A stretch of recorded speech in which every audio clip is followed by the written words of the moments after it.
വായനാ ദിനം ആചരിച്ചു. College of teacher education Payippad June 19 വായനാ ദിനം ആചരിച്ചു. പരിപാടി Changanassery taluk joint secretary CP Sharafuddin Sahib ഉദ്ഘാടനം ചെയ്തു. HSA ഗവൺമെൻറ് ഹൈസ്കൂൾ പായിപ്പാടിലെ മനോജ് കുമാർ S വായനയുടെ പ്രാധാന്യത്തെക്കുറിച്ചുള്ള സന്ദേശം നൽകി. ചടങ്ങിൻ്റെ ഭാഗമായി കോളേജ് ലൈബ്രറിയിലേക്ക് പുതിയതായി വാങ്ങിയ പുസ്തകങ്ങളുടെ കൈമാറ്റവും നടത്തി. വായനാ സംസ്കാരം വളർത്തിയെടുക്കേണ്ടതിൻ്റെ ആവശ്യകത പരിപാടിയിൽ ഊന്നിപ്പറയുകയും ചെയ്തു.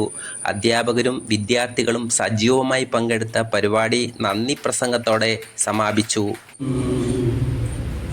വാക്കെന്നു കേട്ടു ഞാൻ അക്ഷരപ്പിച്ച നടന്നു, അച്ഛനുമമ്മയും വാക്കെന്നു കേട്ടു ഞാൻ അക്ഷരപ്പിച്ച നടന്നു. നിലാവിലെ നീലവാനം പോലെ ഞാനൂറി വന്ന് നാദമൂകാചലമെന്നിലലിഞ്ഞു പോയി. ഇപ്പോഴും അത് കെട്ടുപോയിട്ടില്ല. എത്രയോ വർഷങ്ങൾക്ക് മുമ്പ് അമ്പലപ്പുഴ താലൂക്കിലെ ഒരു ലൈബ്രറിയിൽ അദ്ദേഹം ലൈബ്രറി തുടങ്ങാൻ വേണ്ടിയിട്ട് കാണിച്ച പ്രവർത്തനങ്ങൾ. കാരണം ഒരു ഗ്രാമത്തിന്റെ സർവകലാശാലയാണ് നമ്മുടെ വായനശാലകൾ എന്ന് പറയുന്ന ആശയം നമ്മുടെ സാധാരണക്കാരായിട്ടുള്ള മനുഷ്യർ അക്ഷരബോധം ഉടലെടുക്കാൻ വേണ്ടിയിട്ട് നമ്മൾ കാണിച്ച പ്രവർത്തനങ്ങൾ, എനിക്ക് തോന്നുന്നു 10-25 വർഷങ്ങൾക്ക് മുമ്പ് വരെ നമ്മൾ ചെയ്ത സാക്ഷരതാ യജ്ഞം പോലെയുള്ള വലിയ വലിയ സാമൂഹ്യ പുരോഗതികൾ ഉണ്ടാക്കിയിട്ടുള്ള പ്രവർത്തനങ്ങൾ, ഇതൊക്കെ നമുക്ക് അതിന്റെ ഗുണങ്ങൾ നമ്മൾ പറഞ്ഞാൽ നമുക്ക് മനസ്സിലാവില്ല.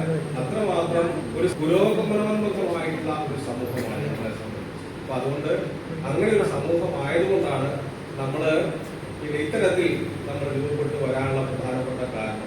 അപ്പൊ അതുകൊണ്ട് ഈ പ്രകാശം നമ്മൾ ഒരിക്കലും അത് കെട്ടുപോകാനിടയാകും. കാരണം ആധുനിക കാലഘട്ടത്തിൽ സാങ്കേതിക വിദ്യയുടെ കാലഘട്ടത്തിലാണ് നമ്മൾ ജീവിക്കുന്നത്. വായന മറന്നുപോകാൻ പ്രേരിപ്പിക്കുന്ന ധാരാളം സാഹചര്യങ്ങൾ നമുക്ക് മുമ്പിലുണ്ട്. നമ്മുടെ സ്കൂളുകളും വായനശാലകളും കോളേജുകളും കലാലയങ്ങളും എല്ലാം ഇന്ന് ആഘോഷിക്കുകയാണ് ഈ ഒരു ദിനത്തിന്റെ പ്രാധാന്യം. അത് മറ്റാരിലുമല്ല, ഒറ്റൊരു വ്യക്തിയിലാണ് അത് കേന്ദ്രീകരിച്ചിരിക്കുന്നത്. അതായത് നമ്മൾ ഇന്ന് കാണുന്ന പോലെയുള്ള ഒരു സമൂഹമായിരുന്നല്ല അത്ര ഒരു 50 വർഷങ്ങൾക്ക് മുമ്പ് അല്ലെങ്കിൽ 70 വർഷങ്ങൾക്ക് മുമ്പ് ഉണ്ടായിരുന്ന കേരളത്തിന്റെ സാമൂഹ്യ പശ്ചാത്തലം എന്ന് പറയുന്നത്. അന്ന് ഇന്നത്തെ പോലെ സാമ്പത്തിക പുരോഗതിയില്ല, വിദ്യാഭ്യാസ യോഗ്യതകളില്ല, ഇന്നത്തെ പോലെയുള്ള അന്തരീക്ഷം ഇന്ന് കാണുന്ന രീതിയിലുള്ള പുരോഗതി